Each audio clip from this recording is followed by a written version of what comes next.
continue? Thank you.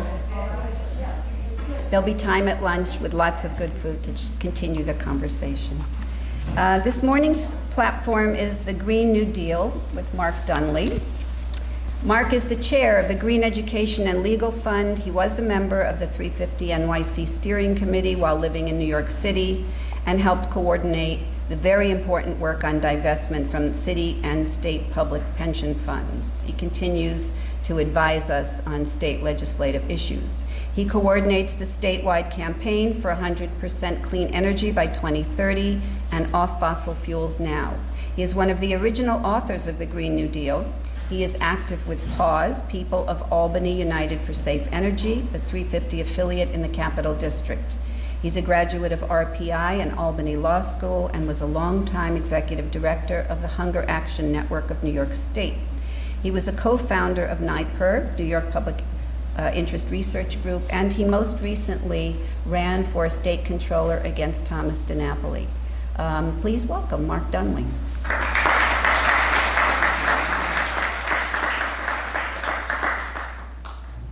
I'm very impressed by this podium.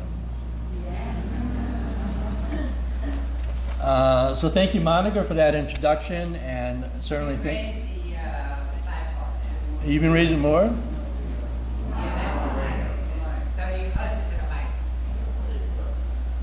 Okay.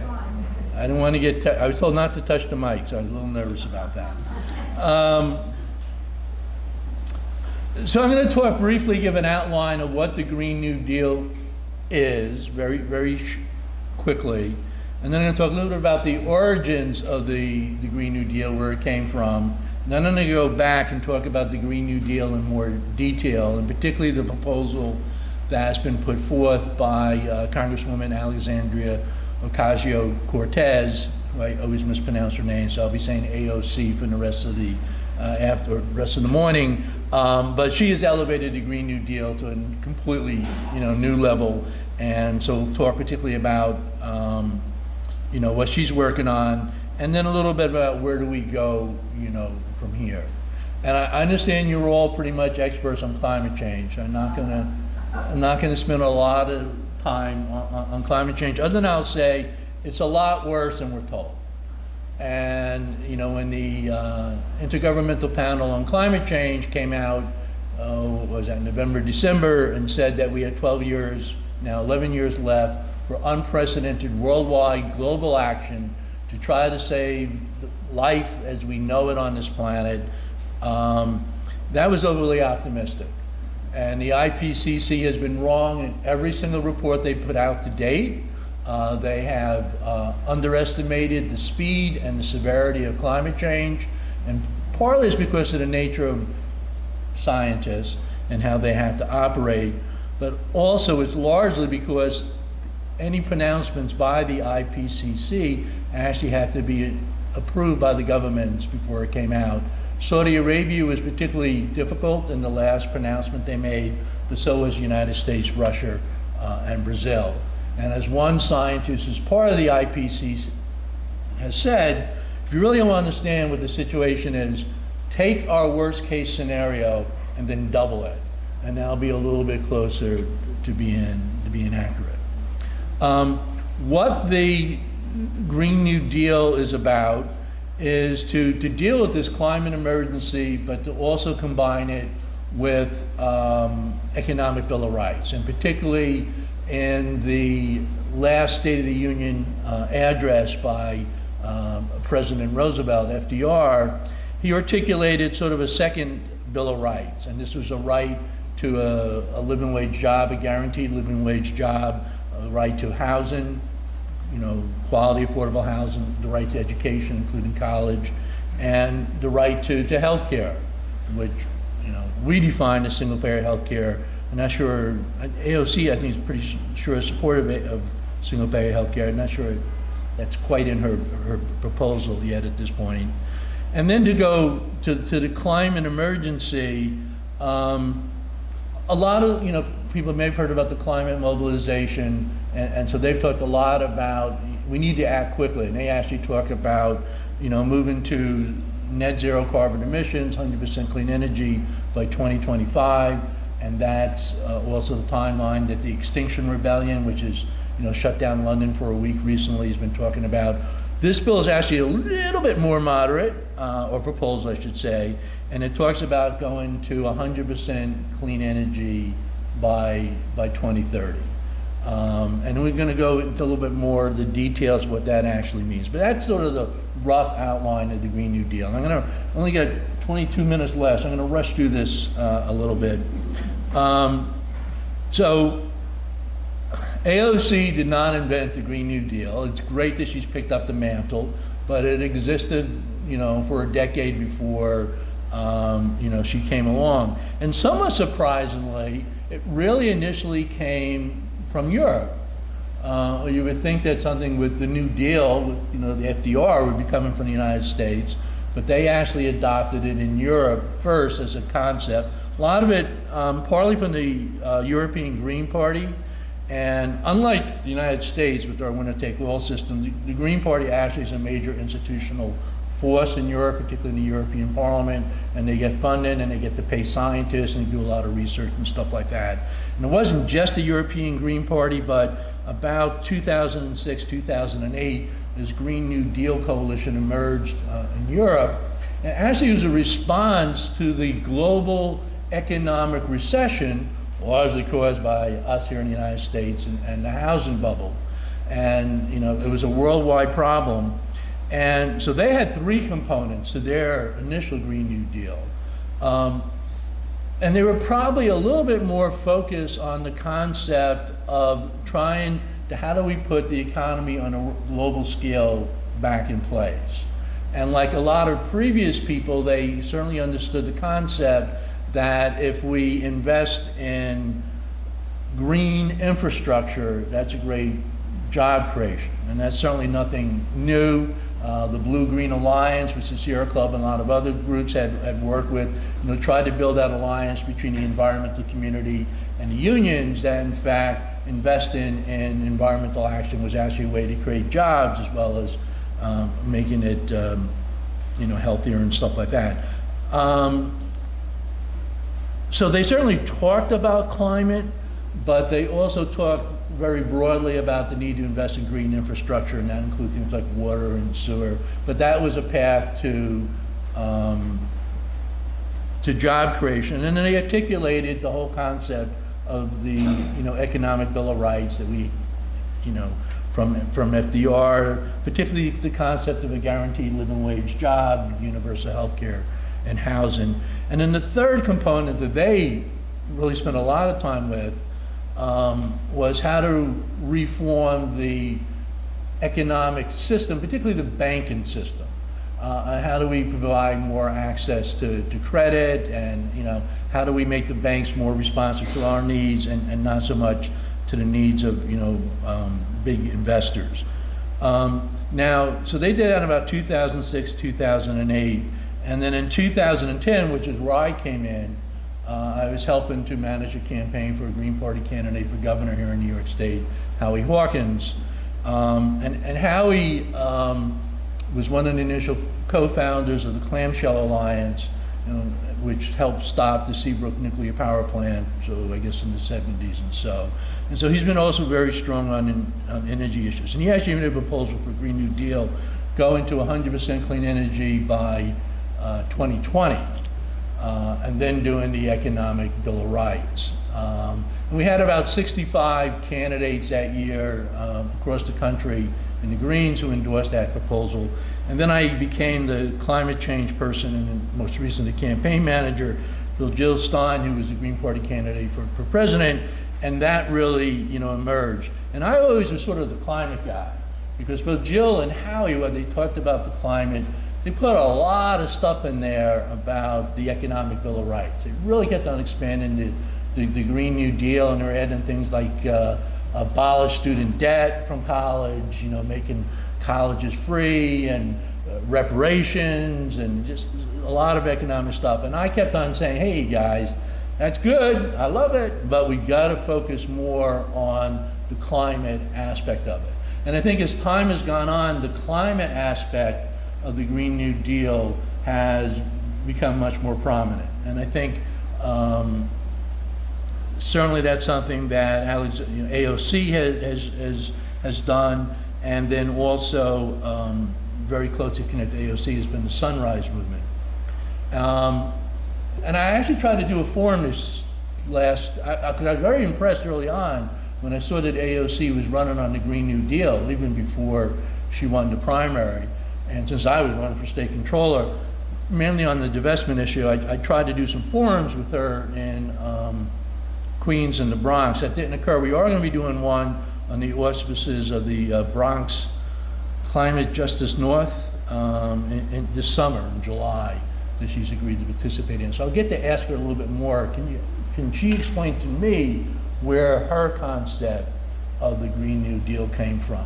And her concept is actually very, very close to the Green Party concept, which is really good because a lot of the other Green New Deals we're talking about recently are not all that close. Basically, our Governor Cuomo, has come out, for a Green New Deal. He doesn't tend to get the aspect that we need the Economic Bill of Rights as part of the Green New Deal, and he certainly doesn't get the 2030, timeline. And a lot of other people, it's sort of become a shorthand, which is good in one way. The Green New Deal has become a shorthand for saying, if we invest in transitioning to 100% clean energy, we will create millions of new jobs. That investment in green technology is job producing. And that's really good. So, it's not the world's worst thing that's what they're latching on to, but, it was also a strategical decision to link, climate justice and climate action with economic justice. And, when Pope Francis came out with his labor encyclical, he was quite clear about that. And he made the point that the mentality that allows humans to exploit the environment is the same mentality that allows the rich to exploit the poor, men to exploit women, humans to exploit animals, and that we were not going to win on the climate fight unless we also win on the fight for economic justice and economic equality, which, for a pope is pretty good, I thought. So, I think that message is important, and I think we've also seen that with the Yellow Vest movement in France, where, technically the rebellion started when the president of France, instituted some type of fossil fuels tax. And to them, it was just sort of the last straw that they had felt that the government had continuously pushed programs that raised their cost of living, but did very little to reflect on the struggles that many low and moderate income people, in fact, face in trying to move ahead. And I think it's very important that we try to, we're not going to win this without a really broad coalition. And, one of the things that really, worries me is that in the last few years, we now begin to talk about the extinction of the human species. And that's a pretty, frightening concept. And one of the things Extinction Rebellion says, well, if there's a 5% chance, we're talking about human species extinction, would you get on an airplane if you were told there's a 5% chance that airplane was going to, crash on the flight? Probably not. And, about a year ago, 2 years ago, I guess at this point, I read this report from the University of California, San Diego, and they actually had Jerry Brown, who at that point was the governor of California, contributed a quote, and they said that within 50 years there was, maybe a 30% chance of human species extinction. 30% within 50 years. That's frightening to me. And I think that really calls for us to sort of elevate that. Now, what sort of one difference between AOC's proposal, and I'll get more detail about her, and sort of the Green Party's proposal has been the issue of how do you pay for it. And there's been actually a fair amount of pushback for it. One of the ways we would pay for it how much is the Green New Deal going to cost? Well, no one really knows. And, I sort of Googled this and I came up with this Forbes article that says it's going to cost $300 billion a year. Well, so that was a pretty good number. And then as I read the Forbes report, I realized they were quoting me. So I thought, well, okay. I think Markey talks about $600 billion a year as sort of a cost. The right wing talks about a much higher number. I will say a lot of that money we're already investing in maintaining our present fossil fuel-based economy. And so, we don't have to come up with necessarily $600 billion a year because we can, maybe transfer $300 billion from the rest of the fossil fuel, but we still got to come up with a couple $100 billion. And so one of the things that we said was, well, let's cut the military budget. Let's cut the military budget 50%, 75%. You're talking right there, 300, 600, billion dollars a year. That's not made into the AOC's proposal. And I know groups like Code Pink have done a big petition drive nationwide to try to get, the military funding a little bit more linked. And of course, the military remains, particularly the United States military, the single biggest user of fossil fuels on the planet. So you also want to get them to stop. And we don't want to be fighting wars for oil anymore. That's a lot of what's driven our military budget. We talk about, taxing the wealthy, all those type of good stuff. And we talk about the carbon tax. I'm not sure if AOC has a carbon tax or not, on that. Certainly other people within, her bailiwick are supporting the carbon tax. But that's the idea of trying to make companies that are burning fossil fuels pay for the damage that they cause. And, that left-wing think tank, the International Monetary Fund, they keep on coming out with these reports that we're subsidizing the fossil fuel companies to the tune of about $5 trillion a year globally. But what is interesting, particularly since it's come from the IMF, is the vast majority of that subsidy is not direct subsidy. They actually calculate how much are we basically having to pay in higher healthcare costs and asthma and infrastructure deterioration from burning fossil fuels. And they're saying that 5 trillion, maybe, 3.5, 4 trillion is because we don't have a carbon tax. So that's, really important. And of course, if you charge $40 a ton, $100 a ton, $185 a ton to burn carbon, by carbon we also mean methane and natural gas and stuff, that would also accelerate the transition to renewables. Renewables right now are pretty cost competitive with coal. Certainly coal is dead. Oil and gas, offshore wind, onshore wind, and solar. You also need to sort of hook up geothermal. So that's sort of the biggest sort of differences. And, the other thing so the way that the AOC talks about paying for the Green New Deal is sort of interesting. Supposed to be a socialist, which is a little bit stronger on the socialist policy, and I do think right now there is the whole issue of who should be owning the energy system, and even more important as to who should own the energy system, who should democratically control it. Some of my socialist friends I argue with it because they say, well, the solution to climate change is to have, the public own all the fossil fuel reserves, because that way we could determine what we would do with the fossil fuel reserves. But as Naomi Klein has pointed out, 70% of the fossil fuel reserves on this planet are already publicly owned.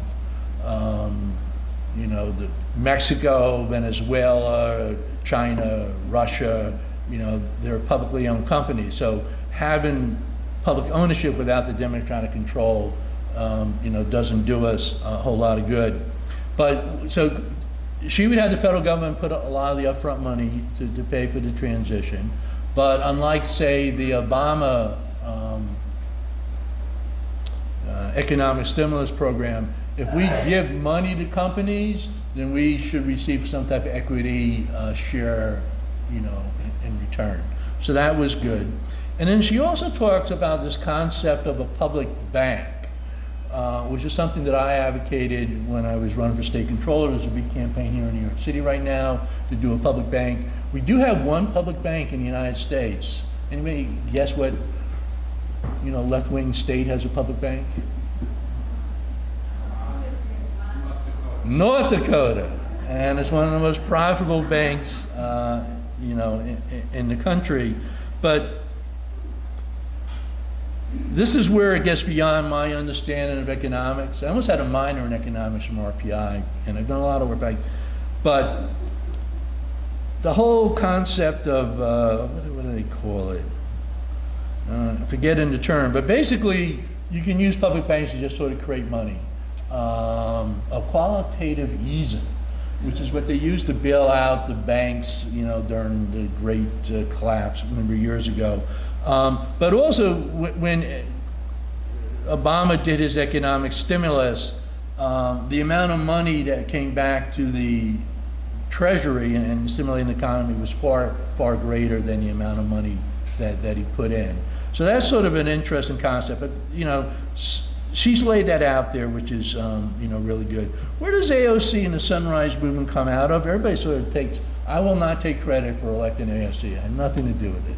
Other than I liked her video and I promoted it on Facebook, but everybody else apparently was involved in AOC's campaign. But she comes out of the Bernie Sanders movement. She's been very active with that, and I think she's very inspired by a lot of things that Bernie Sanders has talked about. And then I know Bill McKibben from 350 has been saying that the Sunrise Movement comes out of 350.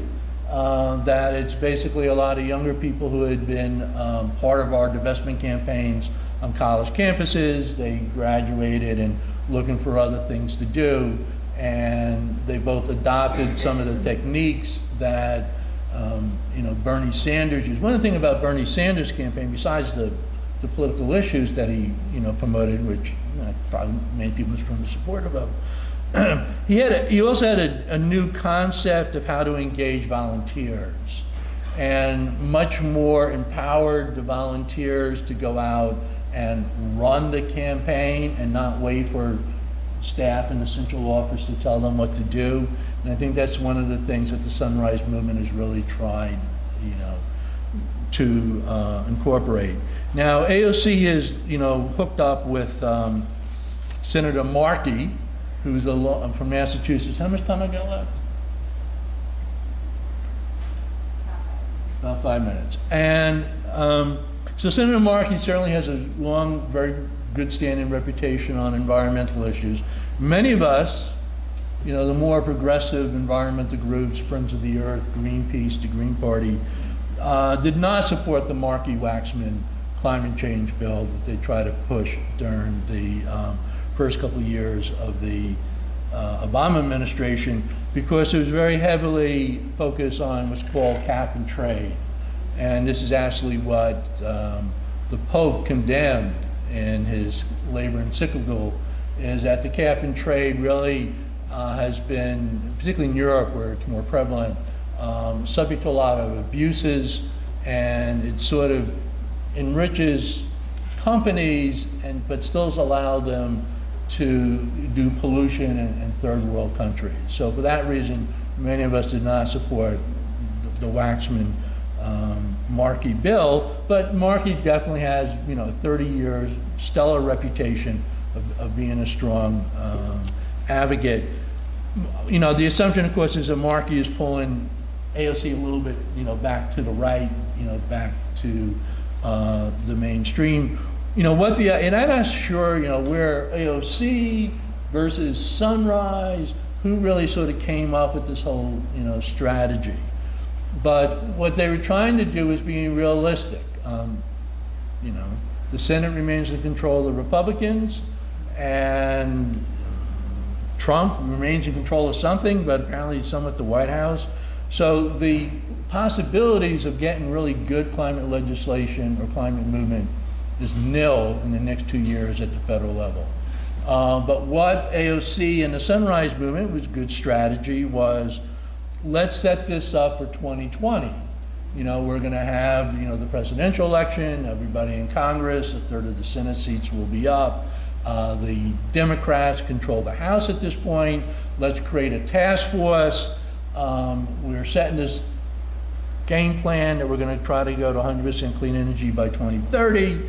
Let's set up a task force within the House, the Democrats control, and have them take the next 2 years to develop the plan. To put it into details, not the 5-page or 6-page outline, but the 600-page, let's take every single issue and go through. Unfortunately, Pelosi and the rest were not very sympathetic to that strategy, which is disconcerting. They're obviously still going to try to use the 2020 election as a way to have climate be a central part of the presidential debate. It was completely missing in the 2016, presidential election. But we seem to be losing 2 years to actually be spending time trying to develop the plan. I'm sure AOC and the Sunrise Movement have a couple of consultants out there that are trying to put, some of this background stuff together, which would be very helpful. But, this is, when the IPC says you got 11 years left to save the planet, this is sort of all hands on deck. This is what we did during, after, Pearl Harbor. In, 6 months, we completely transformed the economy. We actually nationalized a lot of the economy during that period of time. And, in this case, they said we're going to build tanks and aircraft, and we're redesigning our economy to do that. And that's what happened. We need that same approach to say we need to build wind and solar. Now, every single, wind, solar, there are so many challenges we face in trying to move to 100% clean energy. The more brain power, the more research, the more people we have on trying to figure out the answers to those questions, the more likely that's going to occur. And I know that 350 NYC and others have had a big event here downstairs about the Drawdown Project, which talks about other ways that we can be looking at trying to take carbon, out of the atmosphere. And one of the things I was very happy to see with the IPCC most recent report is for the first time they really elevated the issue of agriculture. We talk a lot about electricity. I'm more of a New York State guy, so I know the data better than New York State. Less than 25% of the state's carbon footprint comes from electricity. Now that's the easiest to electrify and to go to 100%, easiest to go to 100% renewable energy, but it's also the smallest part of the carbon footprint. The two big parts are transportation and heating and cooling buildings, so both about a third. And then agriculture is either between 10% or 20%, depending upon how you count. It's very surprising how badly New York City's transportation system is in terms of its carbon footprint, which blew me away because I always assumed New York City subway was the jewel of the American energy system. But it's deteriorated so much, and we have so many Ubers and Lyfts on the road that the per capita carbon footprint of transportation in New York City is now comparable to LA, and it is the worst on the planet compared. I think Tokyo is the only other one that comes close. That is astounding to me that we have so misplayed the New York City transit system that we've done that. So only probably about 2 or 3 minutes left. I had a little theory about AOC, Market Green New Deal resolution. A couple of things they talk about, build energy efficient, distributed smart grids and ensure affordable access to electricity. How do we move renewable energy around is actually a big issue. Upgrade or replace every building in the United States with state-of-the-art energy efficiency. California, every new residential building next year not only has to be net zero carbon emissions, but has to have solar. I don't totally agree with the solar. I would say, well, you could have solar, you could have wind, you could have geothermal, but the idea that they're requiring every single building, residential building in California, to have some type of renewable energy system into that is incredible. And every building in California by 2030 will have to be net zero carbon emissions. They do talk about working with farmers, about changing the agricultural system, totally overhaul transportation by massively expanding electric vehicle manufacturing, building charging stations everywhere, high-speed rail, all those type of good things. Norway, I think 55 to 60% of all the new cars sold in Norway now are all electric vehicles. I have a bill, a little handout over there. We're proposing that for New York State. Some legal problems, related to that, but we got to move really fast. And the great thing about electric cars, pretty soon, the next year or two, they're going to be cheaper than a regular car, and that's buying it. They're so much cheaper to maintain, which I did not realize, but going from a combustion engine to what they have with electric cars is just so much easier to repair. And of course, because of electricity. Regenerative agriculture, I've mentioned a little bit, but it's the idea of taking your agriculture practices and putting carbon back into the soil. And the Drawdown Project talks about going to some of the pasture-type processes that the Romans used to use. I mean, this is stuff we already knew how to do, but how you put grazing and pasture and vegetables together to have better synergy and to put more carbon back into the soil. We talked about the economic justice issue and the Economic Bill of Rights, but clearly the issue, we need to direct investments to frontline communities and disadvantaged communities is really important. Obviously, the United States has a tremendous responsibility to the developing world. We're the ones that have created climate change, okay? It's not, Costa Rica, it's not, other Latin American countries, it's not the Sudan, it's us.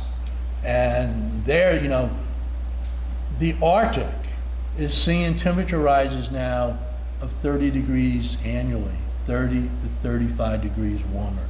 That's incredible. And where you're going to see the tremendous increase in temperatures is at the poles and at the equator. And in Paris, the one thing is that the developing world, which is like over 100 countries who are about 1,000 to 2,000 miles from the equator, they stood up against the industrial nations, including people like Al Gore, and said, we will not survive a 2-degree increase in temperature warming. That had been the target, is what most of the targets in New York State, New York City, and the United States is based on, is trying to keep global warming 2 degrees centigrade.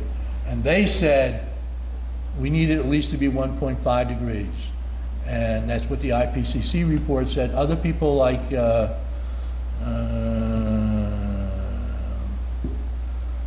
NASA, James Hansen, he says it needs to be 1 degree, not 1.5 degrees. So we can talk a lot more about that, but my time is up. So why don't we try to get questions or comments and stuff.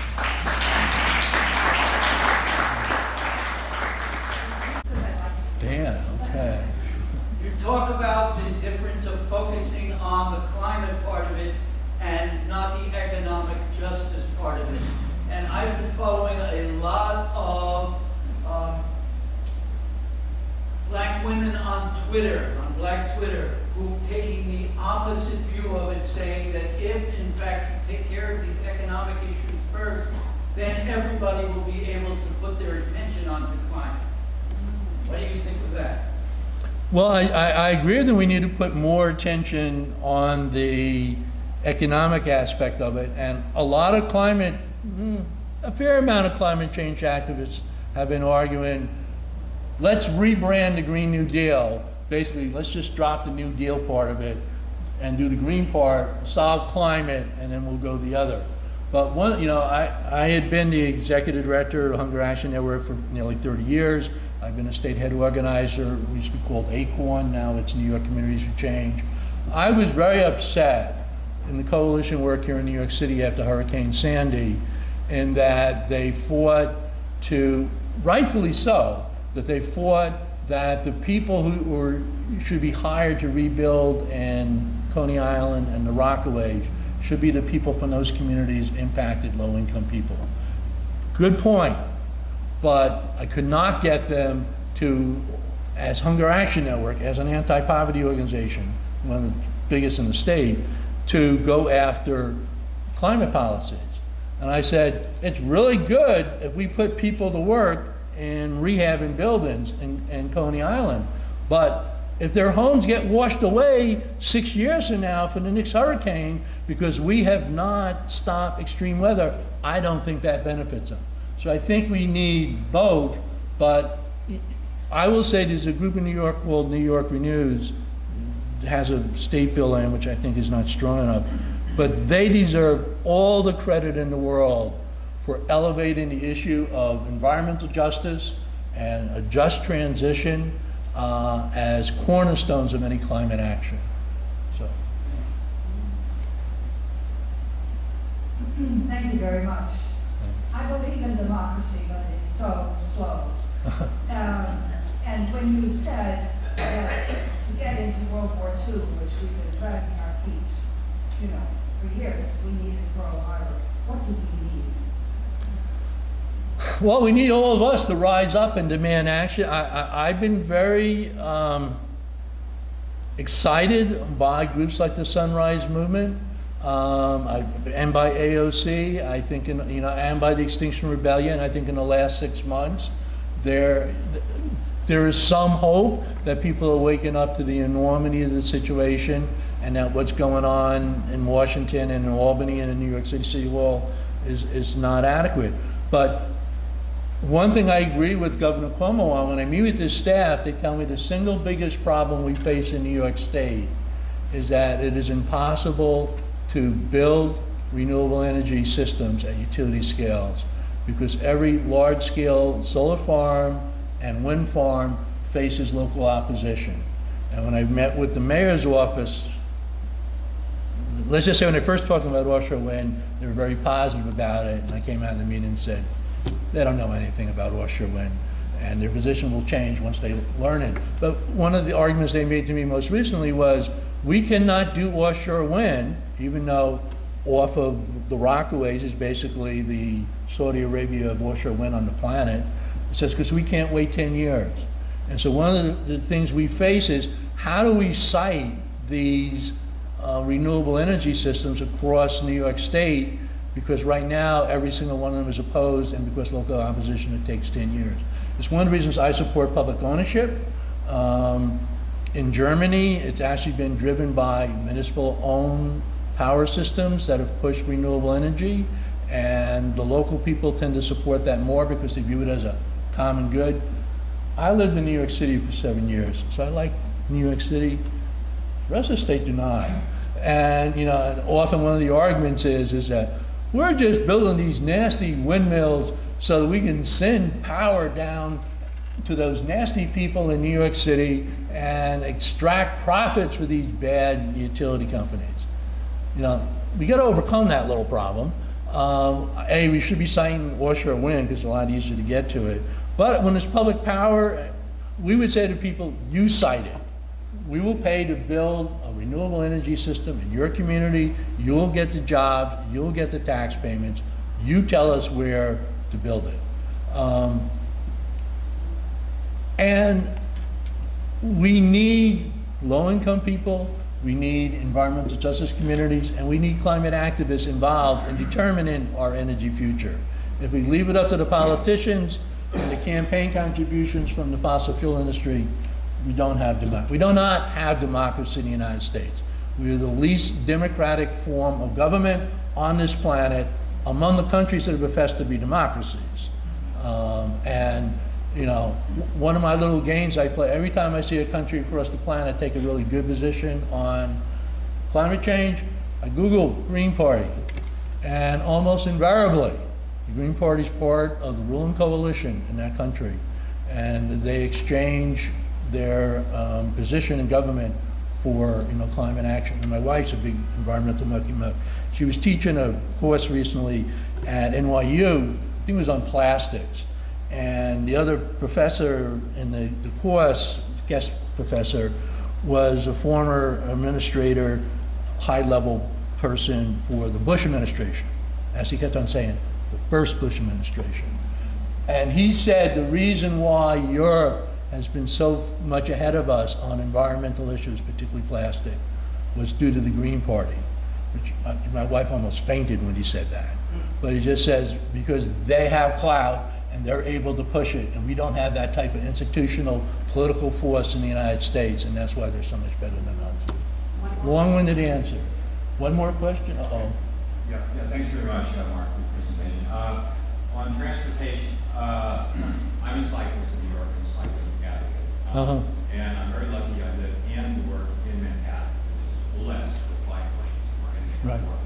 We need one aspect of environmental justice for our town and transportation is sharing the same blessing with all the boroughs so that everybody has an opportunity for safe cycling. Paul Hawkins' book Drawdown, in his book, Safe Cycling Infrastructure is number 59 of some research. So it is significant. As far as folks who need to drive, as I'm biking around, I see that a lot of these Lyft, Uber, Via drivers are males, like myself. I was in the past 40, but not at my missile. And so, I'm looking and seeing that folks really are working very hard out there, difficult jobs for probably low pay. Driving is not easy in this town. And I'm wondering how we can really bring about economic justice, environmental justice for them, and promote EV use. If you buy an EV, I'm going to start rambling here, but you can get a $2,000 rebate right up front at the point of sale if it's a New York State authorized dealer. I think you can also get up to $7,500 credits, tax credits for that purchase, even in the Trump era, you can do this. So I totally encourage it. Do you think EVs can make positive, significantly positive impact on the pollution problem generated in the transportation sector? I think they can help. I think mass transit's a better answer. Certainly bicycles are really good. And, we're here in New York City. You actually have a mass transit system that works. I live in a rural community. Literally, I get one bus, 1 day a week, going into the city of Troy. And when I always tell the story, when my son graduated from high school about 10 years ago, we went backpacking in Costa Rica and Nicaragua. And Costa Rica has the worst bus system in Latin America. So it means you stand on a corner someplace, a bus showed up every 20 minutes. And so they got the worst. They got it once every 20 minutes. Granted, the buses weren't hot. And I'm waiting once a week to get the bus. We just do not have buses. We need to do, sprawl type of legislation. We're killing the New York City subway system. When I come back, I lived here for 7 years, moved away 2 years ago, back to upstate. You guys know how bad the subway system is. I mean, that's just unacceptable. And we need to really increase, the funding for it. They did not do that at anywhere the level that's needed. Electric vehicles, it's very, when I started, I said, I do this campaign for 100% clean energy by 2030 in New York State. And I base it on the study that Mark Jacobson from Cornell did during the anti-fracking movement. And he had kind of at that point switched to 2050, now he's back to 2035. But before I started this campaign, I called him up and I said, before we jump off this cliff, Mark, where are you? Are you on 2030 or on your 2050? He said, I'm on 2030. He said, the one thing that I'm a little nervous about is transportation. I'm not sure we can do transportation by 2030. I now think transportation is one of the easiest things for us to do. The development of electric cars has been phenomenal. Yes, we need more, recharging stations. And 2 or 3 years ago, there was a factory in France that was making electric airplanes. Airplanes is a big issue. It has a lot of environmental negative problems associated with it. I don't think we can do, the 747s, by electric, but there are other, and of course, will we ever have high-speed rail in the United States? If you could get to Washington, D.C. by, an hour and a half, you could reduce a lot of your air traffic needs if you actually had a functional, and I drive, Amtrak is so bad. And there was only one part of the Amtrak system 10 years ago that was making a profit, and that was the corridor between New York City and DC and from Boston to New York City. And so what did they do? They raised the rates, they put in a lot less flexibility when you can use it. I never take Amtrak any longer. You know, I'll take the Greyhound bus, and now the Greyhound bus is moving on. So there's a lot to do in transportation, but bicycling is really good. And I'll finish with, we were talking about this Friday at this hearing the Assembly held, and you know, when they have a meeting, let's have a meeting in Germany. Everybody's coming to that meeting by bicycle, you know. Whereas we have a meeting in New York City, okay, but every place else, there's 5 of us jumping into our one, you know, drive a car to get to that meeting. And in Europe, you know, bicycle is so much more prevalent. And of course, walking. You know, we need, you know, the whole sort of safe streets campaign. And like, you know, when I lived in New York City, my wife would not allow me to ride a bicycle. You know, oh man, you're too old, you know, safety issues. You know, and my son rides his bicycle every day to work, you know, from Williamsburg to, used to be around, you know, the Port Authority. And my wife says, yeah. And once a year he gets into a significant accident where he's, you know, banged up, you know. So, I'm out of time. Thank you very much. And we do have another handout about state stuff on the back.